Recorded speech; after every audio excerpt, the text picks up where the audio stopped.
You know, I'm really wondering why Mike wore that outer sweatshirt.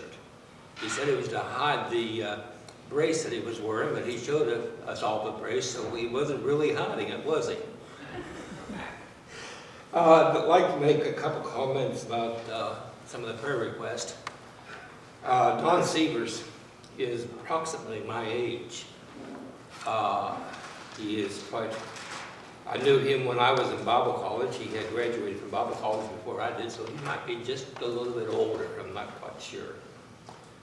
But Mark, his son, is the minister of the Dry Run Christian Church in Portsmouth, Ohio, West Portsmouth.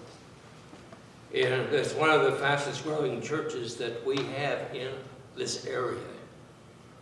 Mark is doing a great job. My wife's family goes there. And that's how I know about Don. But Don and I were friends even when I was in college. We met. He came back to college one day to speak, and we met at that time. We've been friends ever since, and I would appreciate your continuing to pray for him as far as prayer is concerned. Another thing I'd like to say that my daughter Ruth is not doing too good. She stayed home from work on last Thursday because she was sick with an attack of Crohn's. She went Friday because she already had it scheduled off with Steve down to the Kentucky Horse Park for a memorial service for one of the horses that had died. And she came back frozen to death. She took with both Steve and Ruth that they couldn't get warm after they were out in the open for so long. But she's having problems right now with digestion and a little bit of the Crohn's yet, so keep her in prayer. I cannot help this morning but think of times past. They say that you're getting old when you live in the past, and I've been living in the past quite a bit this past week. And I got a thought in my mind that I'd like to share with you. It was way, way, way back when Ruth was born. We left Titusville, Pennsylvania before she was a year old. She was born in 1965. Don't you dare tell her I told you that. We left there in 1965, and I had spent an 8-year ministry with the church in Titusville, Pennsylvania. The church grew in the first part of my ministry. Then one of the big factories in town, we moved out of town and went to out west someplace, and people went with them, and we lost half our congregation, so I stayed with them to try to help them rebuild. But while I was there, I made friends with one of the other ministers in town. He was a minister of the Church of God of the Anderson, Indiana headquarters. Harold Sterner was his name, and we had a good relationship. We went round and round on a couple of issues wherein we differed, and one of the issues that we went around on was the idea of foot washing. Anybody who wants to wash my feet, they're welcome to do it as long as they cut my toenails when they do it. But we had a good discussion, a good relationship. The relationship was one that we were able to, he came every time they had a baptism. They came to our church and used our church for the baptismal service. And there was a good relationship between the churches. It was after he had a baptism one day that he stayed around for a while, and we got talking about the town in which we were ministering. And we were trying to resolve some of the issues. We had a city council that ended up many, many times in a fist fight. And we wondered what we could do about that. We had problems with the young people doing some vandalism, some of the churches in town, including ours. So we got talking about it. And one of the things that we came up with, and this was early in my ministry, early in his ministry as well, we came up with the idea that maybe in January, and if you knew Titusville, Pennsylvania, you knew January is a very bad time as far as winter's concerned. It was the coldest place I ever lived, had more snow than any other place, even though I lived in Michigan. But we got the idea of having the churches get together for a week of prayer. Nothing more than emphasizing the common goal of many of the churches, the idea of prayer, the purpose of prayer, and so forth. We We took it back to the Ministerial Association, which consisted of all the denominations within the city of Titusville and some of the other outlying areas. We presented it to the ministers, and the ministers liked the idea. So Harold and I were appointed to head it up. And we got together and we prepared a week in the middle of January, which we would begin on Monday night and proceed all the way through to the end of the week, having nothing more than an emphasis of prayer. We wondered how it was going to go, and we used his church because it was a little bit larger as far as Sunday school classrooms and everything else were concerned. And the way we worked this, we started off with a 10-minute opening program. We dismissed off into classes, came back together for a general report of all the churches of the area. Then we went off in the second hour class, and after the class was over, we ended with prayer, which was over his loud speaking system. The church, that particular program, I remember starting out, we started up with about 75, 80 people coming. That was from the whole town. We had the first one, the second one, the third one. By the time we ran around to the fourth one, we had 400 to 500 people from the town coming to this week of prayer. So it was very successful, and it resolved many of the issues. But one of the things that I remember more than anything else about this week of prayer was that we went into team teaching because we had so many preachers that were interested. We assigned 2 preachers to teach each class. And Harold spoke up and says, I want you to be my team teacher. So we worked together on leading in public prayer. I can remember that. Because Harold and I decided that at the second hour that we would use what we learned in the first hour and have the people pray in public with the ideas of what we taught about in the second hour. It was good. We had around close to 75 people in our class. Now remember that figure, around 60 to 75. I'm not quite sure, but I knew there was quite a few. One night we were teaching about prayer being an avenue of thanksgiving to God for the blessings that God gave to us. And Harold had the second hour that particular night.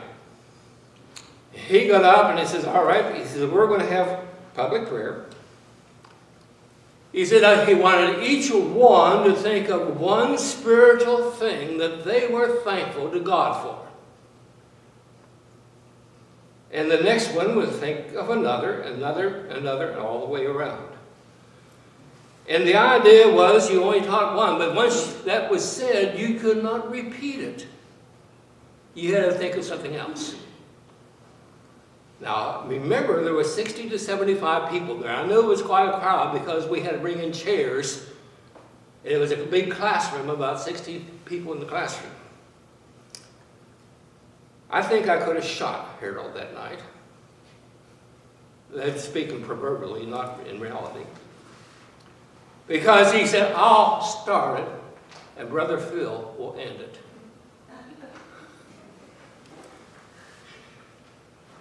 It started out, I'm thankful for the church. I'm thankful for Christ.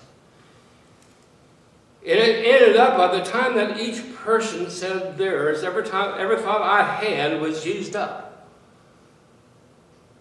And it came my turn to pray.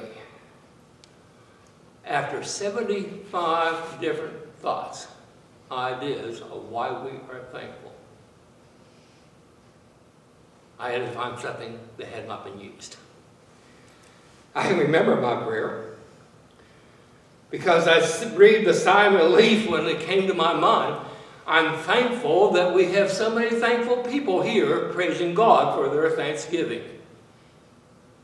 And I got out of it.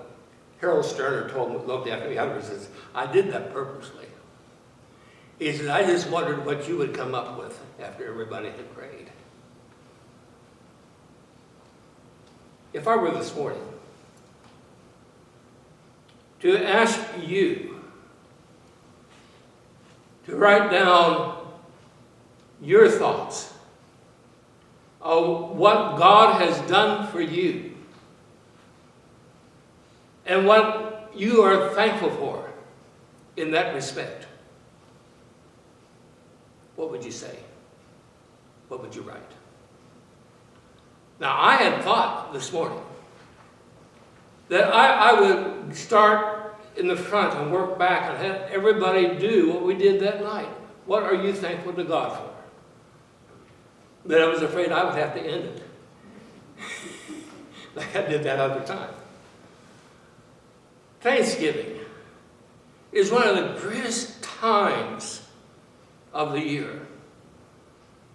If you go back to the Old Testament, you find that God even had a time, a feast of the harvest, in which the people came together in order to be able to give thanks to God for the harvest that they had participated with. I have said it, and I'll say it to the day that I die, and probably even say it when I get to heaven, if I get there, that the greatest holidays that we celebrate as a church is Thanksgiving. Because everything we are as a Christian and everything we are as an American comes together into one holiday. And I think as a Christian, we can express our thanksgiving to God even greater than those who are not Christian. I told an atheist one time that I was thankful that I had somebody to thank. And I looked at him one tiny day and says, "Who do you thank for your blessings?" He says, "I thank myself." What a shame. What a shame. If you look to the Word of God, and if you were to begin to look to see what God's Word says about Thanksgiving, you will find that many, many times that Paul opened his epistles to the church. I thank God for every one of you. In Ephesians, the first chapter, verses 15 and 16, listen to what Paul said to the church at Ephesus. "Wherefore I also, after I heard of your faith in the Lord Jesus and love unto all the saints, cease not to give thanks for you, making mention of you in my prayers." I want you to know that those words that Paul wrote are exactly the way I feel this morning. Whenever I think of the Havan Church of Christ, I thank God daily. Every time I pray, one of the main prayers I offer, thank God for the people of the Havan Church. I think you're great. I'm thrilled at your faith and your love of all saints. And I get excited when I see what God can do through us and with us. But the more I've thought about my message this morning, one passage of Scripture kept coming to my mind. A passage that I think expresses my thought, and it shows the thanksgiving that Paul had to the church of the first century. To give you somewhat of a little history of what I'm going to emphasize this morning, you begin to examine the book of Acts, and you'll find that Paul went on 3 missionary journeys. On the second missionary journey, he spent some time in the city of Ephesus. And there was a great temple there to goddess of Diane, which is a fertility goddess. And the idea of that fertility, they had so many prostitutes and so many male prostitutes that were a part of the temple of Diane. It was nothing for them. They didn't think anything about it. For the men or the women of the church, of the community, to go into the temple and to celebrate their religion by engaging in sexual activities. And Paul stayed there for quite some time and established a church. If you recall, it was at that particular city in which they had the book burning and everything else. And as Paul was concluding his third missionary journey, in which he was collecting all the collection for the people that were starving in Jerusalem, he got to a city called Miletus. And while he was at that particular city of Miletus, he called the elders of the church of Ephesus to come down and to meet with him. The 20th chapter of the book of Acts, and you have it in your outlines if you have your outline with you. Beginning with the 17th verse and reading on through the 38th verse, deals with what Paul said. And as I read this, I want you to see without question that wonderful spiritual love and compassion that Paul had for these elders, the leaders of the church of Ephesus, as well as they to him. In the 17th verse, let me begin reading. And from Miletus he sent to Ephesus, and called the elders of the church. And when they were come to him, he said unto them, You know from the first day that I came into Asia, after what manner I have been with you at all seasons, serving the Lord with all humility of mind, and with many tears and temptation, which befell me by the lying in wait of the Jews, and how I kept nothing back that was profitable unto you, but have showed you and taught you publicly and from house to house, testifying both to the Jews and also to the Greeks, repentance towards God and faith towards our Lord Jesus Christ. And now, behold, I go bound in the Spirit unto Jerusalem, not to knowing the things that shall befall me there, save that the Holy Spirit witnessed in every city, saying that the bonds and afflictions abide me. But none of these things move me, neither count I my life dear unto myself, so that I may finish my course with joy in the ministry which I have received of the Lord Jesus to testify the gospel of the grace of God. And now behold, I know that you all, among whom I have gone preaching the kingdom of God, shall see my face no more. Farewell, farewell, he says. Wherefore I take you to record them on this day, that I am pure from the blood of all men. For I have not shunned to declare unto you all the counsel of God. Take heed, therefore, unto yourselves, and to all the flock over which the Holy Ghost hath made you overseers, to feed the church of God, which he hath purchased with his own blood. For I know this, that after my departure shall grievous wolves enter in among you, not sparing the flock. And of this they have departed to show grievous, own selves shall, man, my eyes just went blank. Men arise, serving perverse things to draw every disciple away after them. Therefore watch, and remember, by the space of 3 years I ceased not to warn everyone night and day with tears.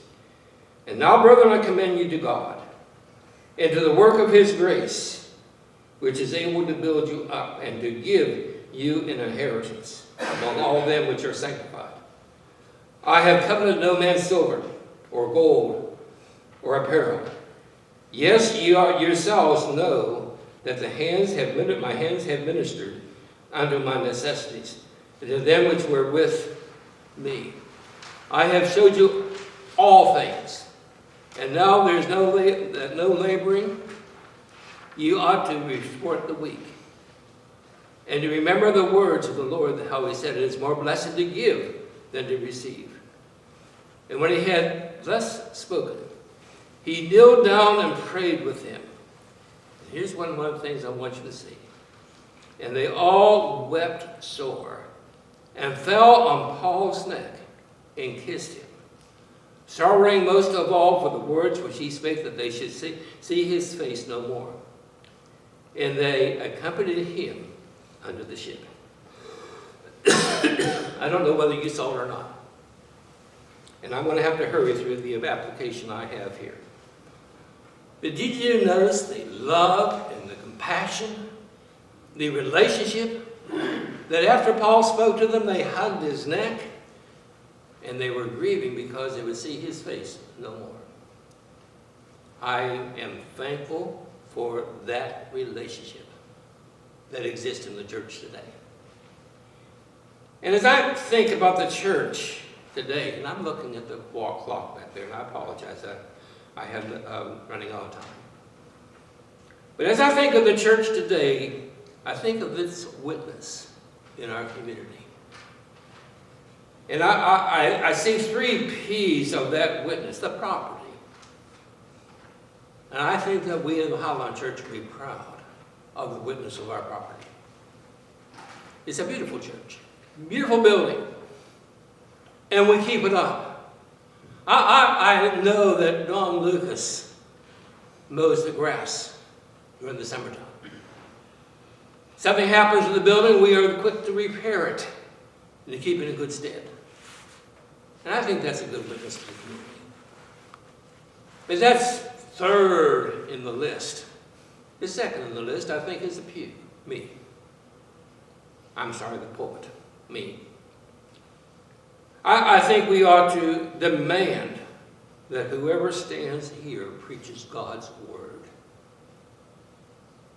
as it was intended when it was written.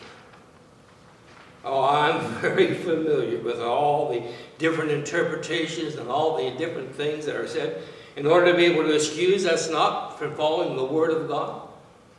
But I think the pulpit needs to stand firm upon the Word of God and do nothing but proclaim. That's what Paul said. I cease not to preach God's kingdom, God's Word.